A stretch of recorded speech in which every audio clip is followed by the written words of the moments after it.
D block elements की next property जो है वो है इलेक्ट्रॉन पोटेंशियल।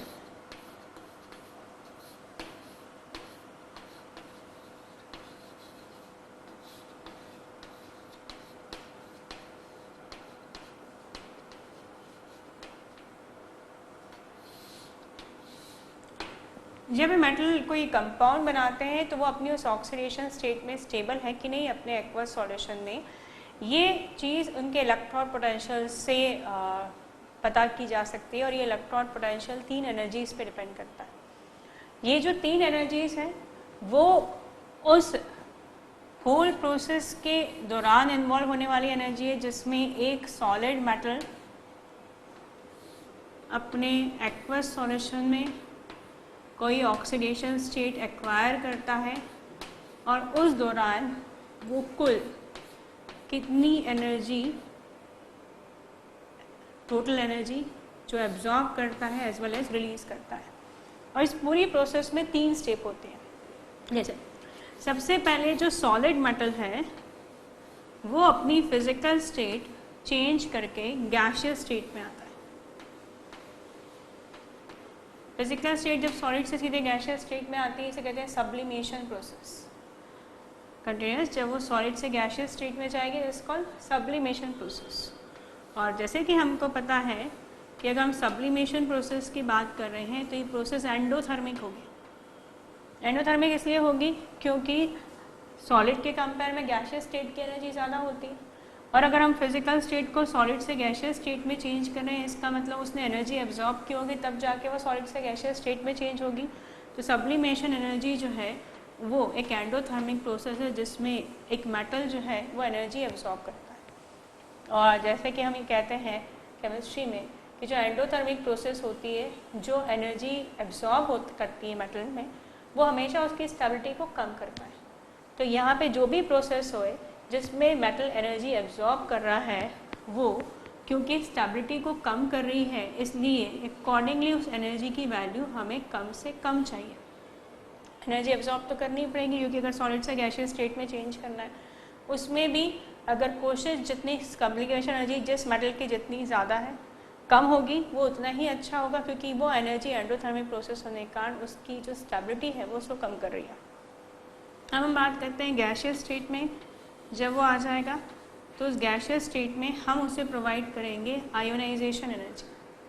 और ये जो आयोनाइजेशन एनर्जी है जिसके बारे में अभी बात की गई थी, वो उसके इलेक्ट्रॉन को, आउटरमोस्ट शेल के इलेक्ट्रॉन को पुल करने में मदद करेगी, जिससे वो एक पर्टिकुलर ऑक्सीडेशन स्टेट एक्वायर करेगा। और ये जो आयोनाइजेशन एनर्जी है वो भी कैसी है, वो भी क्योंकि एब्जॉर्ब हो रही है, वो भी एक एंडोथर्मिक प्रोसेस है। और क्योंकि वो एटम के अंदर की एनर्जी बढ़ा रही है, उसकी स्टेबिलिटी को कम कर रही है, इसलिए इसकी वैल्यू भी कम से कम होनी चाहिए अगर स्टेबिलिटी ज़्यादा चाहिए तो। फिर थर्ड स्टेप में जब ये गैसियस एटम एक्वस सॉल्यूशन में सॉल्वेंट के कांटेक्ट में आता है, तो ये सॉल्वेंट के मॉलिक्यूल से जुड़ जाता है। This process is called solvation.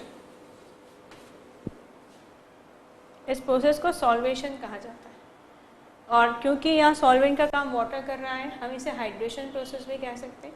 और ये जो एक स्टेप है, इसमें एनर्जी रिलीज होती है, जिसे हम कहते हैं हाइड्रेशन एनर्जी। इसका मतलब ये स्टेप एक्सोथर्मिक है। ये एक एटम के अंदर की एनर्जी को कम कर रही है, या ये कह सकते हैं उसकी स्टेबिलिटी को बढ़ा रही है, इसलिए इसकी वैल्यू ज़्यादा से ज़्यादा होनी चाहिए।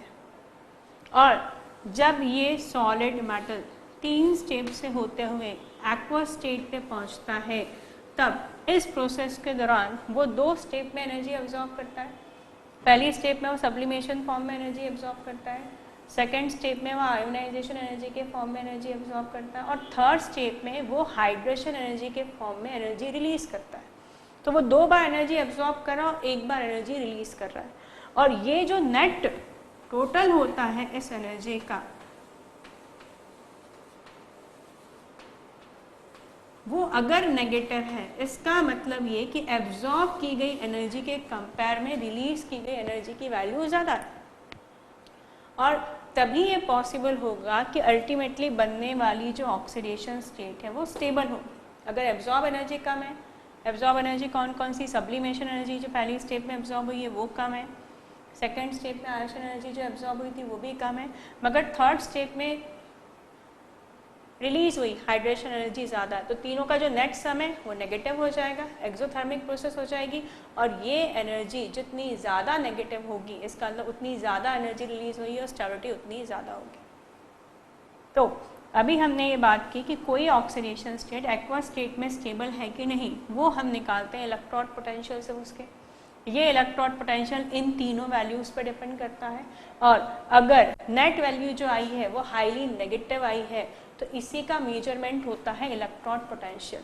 कि अगर हम किसी का इलेक्ट्रोड पोटेंशियल पता कर लेते हैं ऑक्सीडेशन स्टेट में, तो वो इलेक्ट्रोड पोटेंशियल हमें ये मेजरमेंट दे देगा कि रिलेटिवली वो ऑक्सीडेशन स्टेट स्टेबल है कि नहीं है, क्योंकि वो वैल्यू इन्हीं के अकॉर्डिंगली निकाली गई होती है।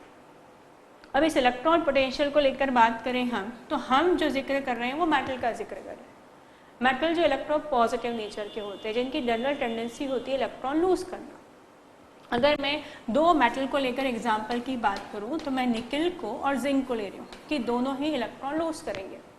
निकल ने इलेक्ट्रॉन लूज किए, दो मान लीजिए, तो उसकी ऑक्सीडेशन स्टेट है निकल +2, और दो इलेक्ट्रॉन लॉस करके उसने किसी नॉन मेटल के साथ कंपाउंड बनाया। हम इसे कंपेयर कर रहे हैं जिंक के साथ, उसने भी दो इलेक्ट्रॉन लॉस्ट करके कोई कंपाउंड बनाया, और हम ये जानना चाहते हैं निकल अपनी +2 ऑक्सीडेशन स्टेट में ज़्यादा स्टेबल है कि जिंक +2 अपनी ऑक्सीडेशन स्टेट में ज़्यादा स्टेबल है। जब एक एलिमेंट ऑक्सीडाइज्ड होता है, लूज ऑफ इलेक्ट्रॉन ऑक्सीडेशन, जिसमें उसकी ऑक्सीडेशन स्टेट बढ़ती है, तो हम देख रहे हैं 0 से +2 ही है निकल के, जिंक की भी 0 से +2 ही है। तो जब वो इलेक्ट्रॉन लॉस करता है that process is called oxidation, और जब वो ऑक्सीडेशन करता है तो उसमें क्रिएट होता है ऑक्सीडेशन पोटेंशियल। और अगर मैं इसके ऑक्सीडेशन पोटेंशियल की वैल्यू की बात करूं तो वो है +0.25 और ये है +0.76। इन्हें स्टैंडर्ड पोटेंशियल भी कहा जाता है क्योंकि इन्हें कैलकुलेट करते वक्त स्टैंडर्ड सिचुएशन रखी जाती है टेम्परेचर और प्रेशर की। टेम्परेचर की जहाँ 298 केल्विन रखी जाती है, वहीं प्रेशर की 1 atm प्रेशर रखा जाता है, और ये स्टैंडर्ड कंडीशन में कैलकुलेट करी गई वैल्यू कहलाएगी स्टैंडर्ड ऑक्सीडेशन पोटेंशियल, क्योंकि इस प्रोसेस के दौरान क्या हो रहा है, ऑक्सीडेशन, जिसमें निकल जब इलेक्ट्रॉन लॉस कर रहा है तो उसका ऑक्सीडेशन पोटेंशियल है +0.25, जबकि जिंक जब लॉस कर रहा है तो उसकी है +0.76। इसका मतलब इलेक्ट्रॉन लूज करने की टेंडेंसी जिंक की ज़्यादा है इन कंपेयर टू निकल।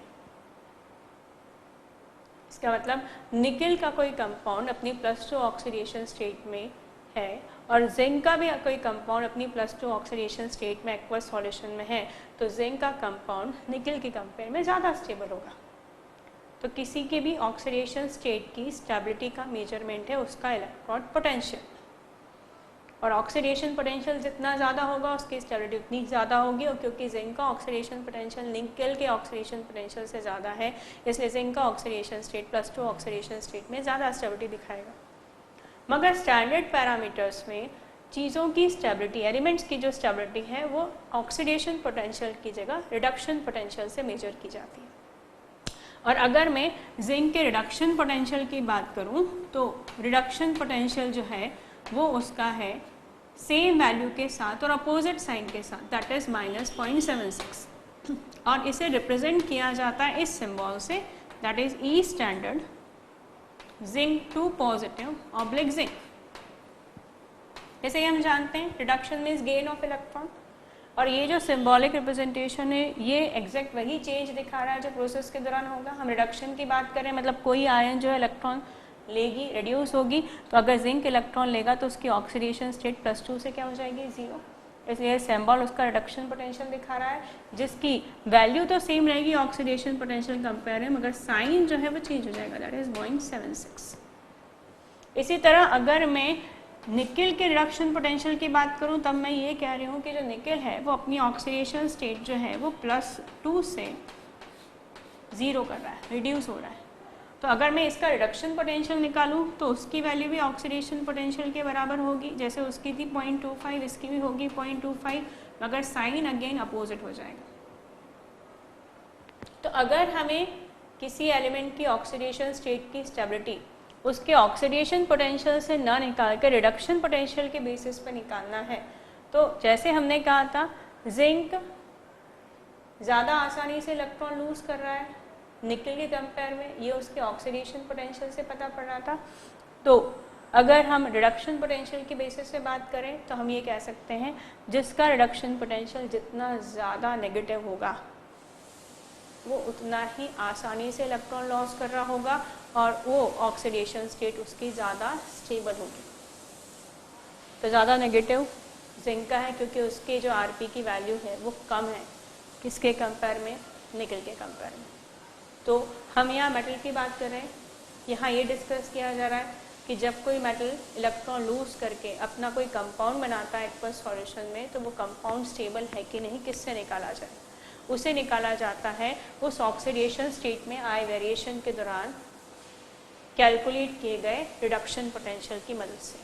और वो पोटेंशियल डिपेंड करता है इन 3 एनर्जीज़ में, क्योंकि ये पूरी प्रोसेस 3 स्टेप में होती है। इससे पहली स्टेप में एक मेटल सॉलिड से पहले गैसियस स्टेट में जाता है जिसमें वो एनर्जी एब्जॉर्ब करता है, सब्लिमेशन एनर्जी।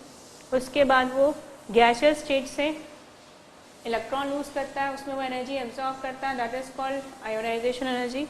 उसके बाद जब वो पानी के कांटेक्ट में आता है तो हाइड्रेशन शो करता है जिसमें वो रिलीज करता है हाइड्रेशन एनर्जी, जिसमें ये एनर्जी बहुत इंपॉर्टेंट है क्योंकि ये ओवरऑल स्टेबिलिटी को बढ़ा रही, क्योंकि ये दो प्रोसेस एंडोथर्मिक थी, इसमें एनर्जी एब्जॉर्ब हो रही थी, और ये एक्सोथर्मिक है जिसमें एनर्जी रिलीज हो रही है। तो अगर इन तीनों का नेट सम नेगेटिव आ रहा है इसका मतलब एब्जॉर्ब हुई एनर्जी के कंपेयर में रिलीज हुई एनर्जी की वैल्यू ज़्यादा है, और ये वैल्यू जितनी ज़्यादा नेगेटिव होगी उसका मतलब एनर्जी उतनी ज़्यादा रिलीज हुई है, उस पर्टिकुलर ऑक्सीडेशन स्टेट में वो एलिमेंट उतना ही ज़्यादा स्टेबल है। तो इन तीनों एनर्जीज़ को कैलकुलेट करने की जगह अगर हम इसका इलेक्ट्रॉन पोटेंशियल देख लें तो वो मेजरमेंट होता है इन तीनों एनर्जी का, मतलब इन तीनों के बेसिस पे उसकी वैल्यू निकाली जाती है।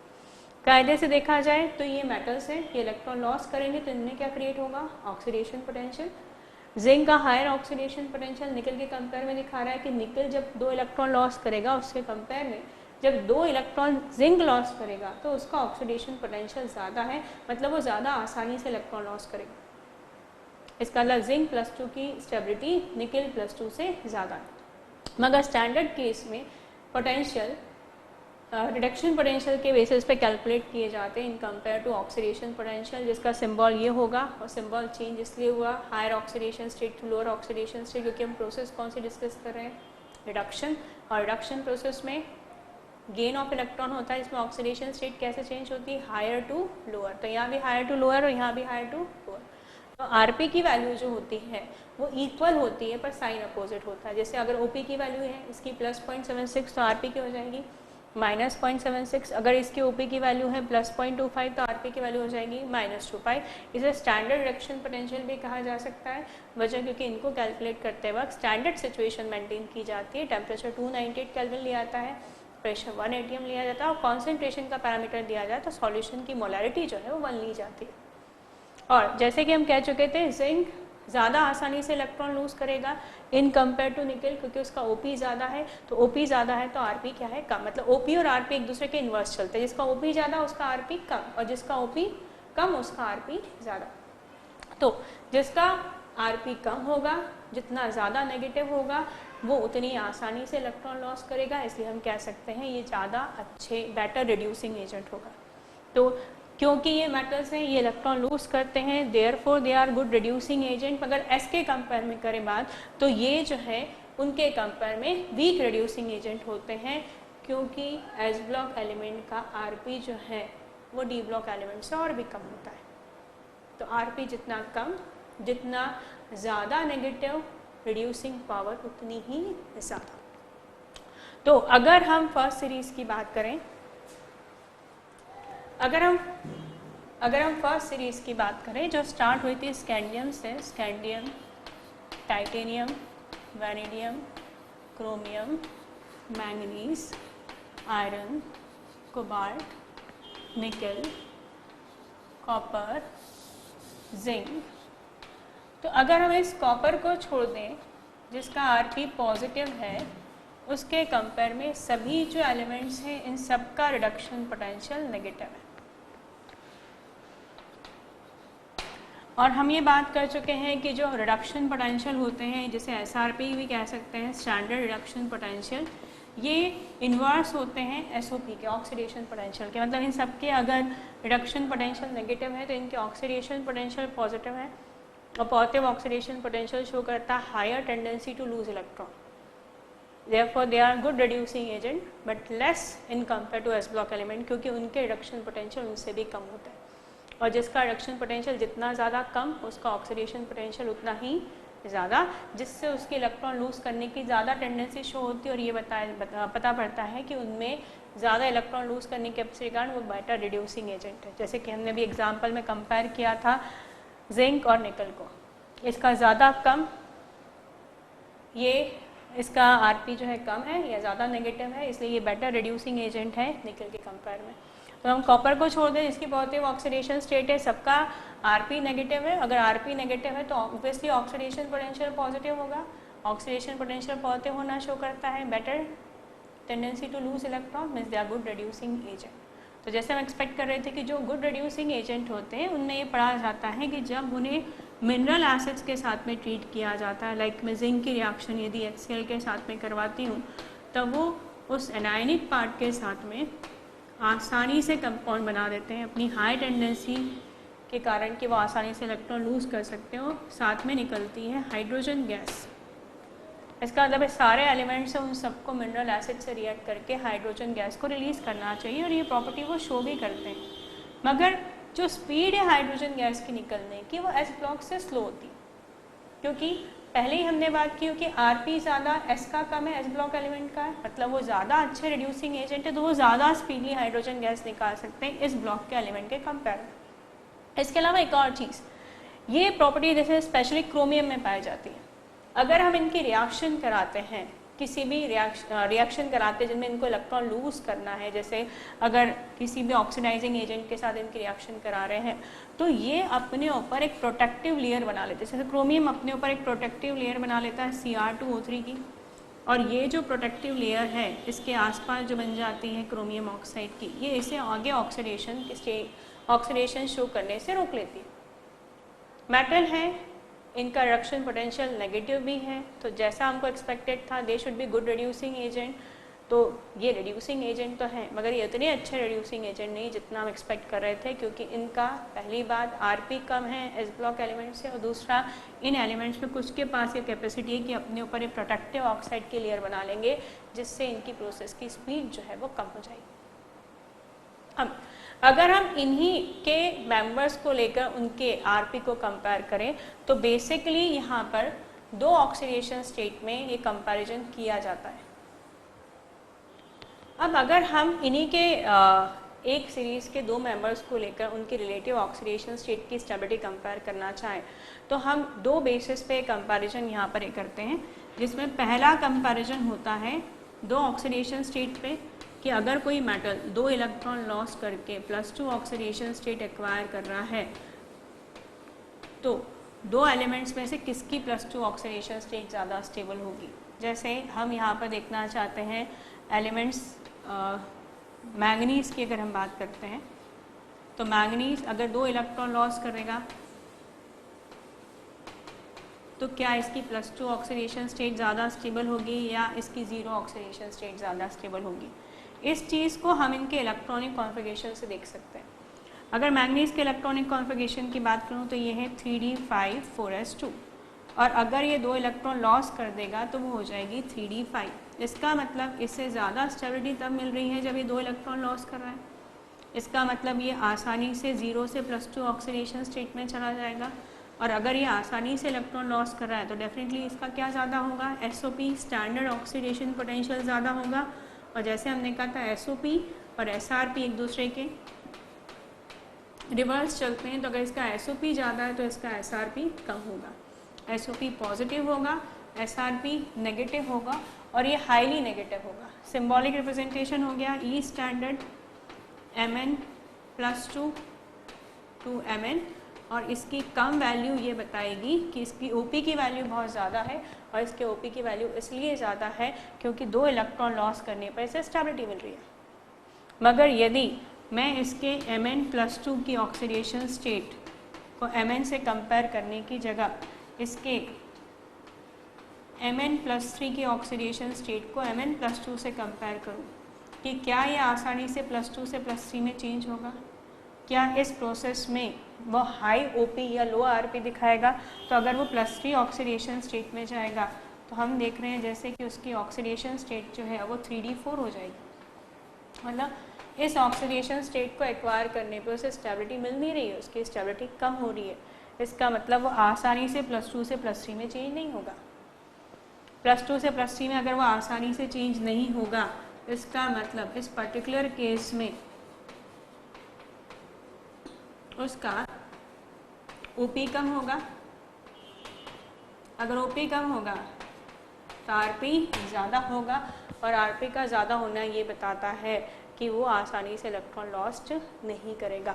तो इस कंपेयर में अगर हम कह सकते हैं कि मैंगनीज़ की +2 से 0 ऑक्सीडेशन स्टेट में आरपी की वैल्यू ज़्यादा कम होगी इन कंपेयर टू जब वो +3 से +2 शो करेगा, और यहाँ पर उसकी आरपी की वैल्यू ज़्यादा होगी।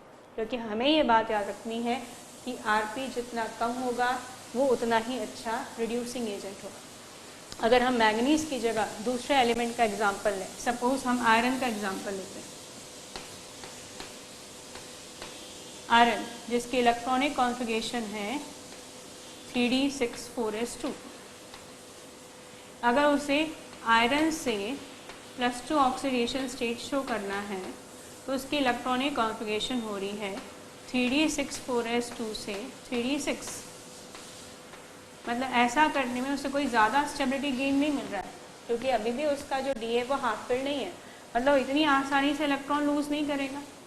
अगर वो आसानी से इलेक्ट्रॉन लूज़ नहीं कर रहा है तो उसका ऑब्वियसली ओपी क्या है, कम, और ओपी कम मतलब आरपी ज़्यादा, और उसका ओपी कम है, आरपी ज़्यादा, तो अगेन हाई आरपी शो करता है less tendency to lose electron. इसका मतलब हम ये कहेंगे ई स्टैंडर्ड Fe+2 तो Fe की वैल्यू कम है। मगर यदि मैं उसकी ऑक्सीडेशन स्टेट +2 से +3 करूँ, अब यहाँ उसका इलेक्ट्रॉनिक कॉन्फ़िगरेशन था 3d6, अब ये कितना हो गया 3d5, मतलब उसको एक इलेक्ट्रॉन लॉस करती स्टेबिलिटी मिल रही है, तो ये वो वाला इलेक्ट्रॉन वो आसानी से लॉस कर देगा। और अगर वो आसानी से लॉस करेगा मतलब यहाँ ओपी क्या होगा, ज़्यादा, मतलब आरपी क्या हो जाएगा, कम, और low RP again high reducing power. इसका मतलब आयरन की +3 से +2 ऑक्सीडेशन स्टेट जो है उसमें ये जो चेंज है उसमें आरपी की वैल्यू जो है वो कम मिलेगी। मतलब किसी पर्टिकुलर ऑक्सीडेशन स्टेट में जब चेंज डिस्कस किया जाता है तो ट्रांजिशन एलिमेंट में दो चेंज लिखे जाते हैं, 0 to +2 और एक +2 से +3। 0 to +2 में जब वो चेंज होगा तब क्या उसका ओपी ज़्यादा है, ओपी ज़्यादा तो ऑब्वियसली आरपी कम, इसका मतलब हाई रिड्यूसिंग नेचर। और अगर +2 से +3 में जाने पर अगर उसका ओपी ज़्यादा है, इसका मतलब है ओपी ज़्यादा तो अगेन आरपी कम, तो रिड्यूसिंग नेचर वो आसानी से इलेक्ट्रॉन देगा। पर ये सारी चीज़ें जुड़ी होती है उसके इलेक्ट्रॉनिक कॉन्फ़िगरेशन से, और इलेक्ट्रॉनिक कॉन्फ़िगरेशन ये बताता है कि मैंगनीज़ केस में 0 to +2 आसानी से होगी तो इस केस में आरपी कम होगा। मगर यदि आप ऑक्सीडेशन चेंज +2 से +3 देख रहे हैं तो ऐसा करने में उसे कोई स्टेबिलिटी गेन नहीं हो रही है, इसलिए इस केस में जो आरपी है वो ज़्यादा हो जाएगा।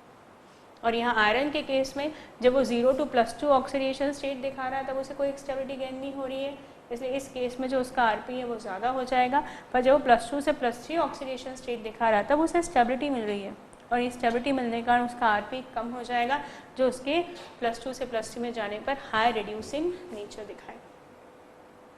वैसे ही निकल की भी इलेक्ट्रॉनिक कॉन्फ़िगरेशन है जो देखी जाती है, मगर निकल की जो इलेक्ट्रॉनिक कॉन्फ़िगरेशन है वो इसी तरह एक एलिमेंट और है निकल, जिसकी 0 से +2 ऑक्सीडेशन स्टेट का जो आरपी है वो काफ़ी कम होता है, और इस आरपी का काफ़ी कम बताता है ये नेचर कि ये आसानी से 2 इलेक्ट्रॉन लॉस कर देता है। इससे से कोई इलेक्ट्रॉनिक कॉन्फ़िगरेशन में स्टेबिलिटी का गेन तो नहीं मिलता, क्योंकि पर +2 ऑक्सीडेशन स्टेट की हाइड्रेशन एंथैल्पी बहुत ज़्यादा होती है, इसलिए वो आसानी से 2 इलेक्ट्रॉन लॉस कर देता है। उसी तरह कॉपर की बात करते हैं। कॉपर जब +1 से +2 ऑक्सीडेशन स्टेट दिखा रहा होता है तब भी उसका आरपी काफ़ी कम होता है, इसका मतलब आसानी से एक इलेक्ट्रॉन लॉस करके 2 में चेंज हो जाता है। अगेन इसे इलेक्ट्रॉनिक कॉन्फ़िगरेशन के बेसिस पे नहीं शो किया जाता। यहाँ वजह है कि +1 में उसकी हाइड्रेशन एंथैल्पी इतनी ज़्यादा नहीं होती जितनी ज़्यादा उसकी +2 में ऑक्सीडेशन हाइड्रेशन एंथैल्पी ज़्यादा होती है, इसलिए वह आसानी से इलेक्ट्रॉन लॉस कर देता है, जिससे उसका आरपी कम हो जाता है, उसका रिड्यूसिंग पावर बढ़ जाता है।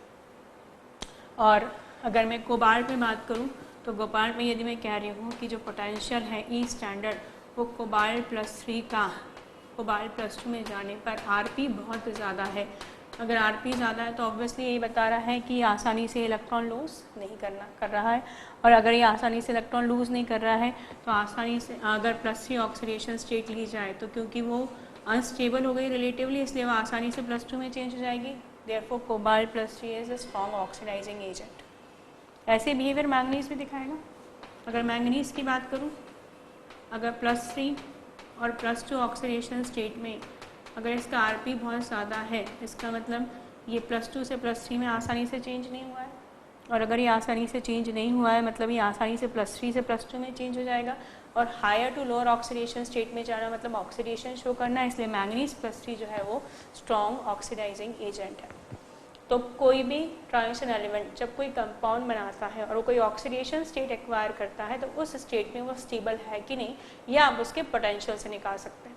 ये ऑक्सीडेशन स्टेट जनरली चेंज दो रिस्पेक्ट में, 0 to +2 या +2 से +3। 0 to +2 जाएगा तो स्टेबिलिटी तब बढ़ेगी यदि उसमें उसको इलेक्ट्रॉनिक कॉन्फ़िगरेशन का बेनिफिट मिल रहा है, और ये तब देखने के लिए मिलेगा यदि आरपी की वैल्यू कम है। और यदि आरपी की वैल्यू ज़्यादा है इसका मतलब वो 0 से +2 अगर लेस टेंडेंसी दिखा रहा है चेंज होने की, तो +2 से 0 में जाना उसके लिए ज़्यादा आसान है, तो वो अच्छा रिड्यूसिंग एजेंट की जगह उसका +2 का ऑक्सीडेशन स्टेट अच्छा ऑक्सीडाइजिंग एजेंट हो जाएगा। उसी तरह यदि हम बात करें +2 से +3 में जाना, अगर +2 से +3 में जाने पर अगर उसका आरपी जो है वो कम है, मतलब वो स्ट्रॉन्ग रिड्यूसिंग नेचर दिखा रहा है, अगर आरपी ज़्यादा है तो ज़्यादा टेंडेंसी उसकी +3 से +2 में जाने की होगी, जैसा कि हमने अभी मैंगनीज में देखा और कोबाल्ट में देखा, तो उसकी हायर ऑक्सीडेशन स्टेट जो है वो स्ट्रॉन्ग ऑक्सीडाइजिंग एजेंट हो जाएगी।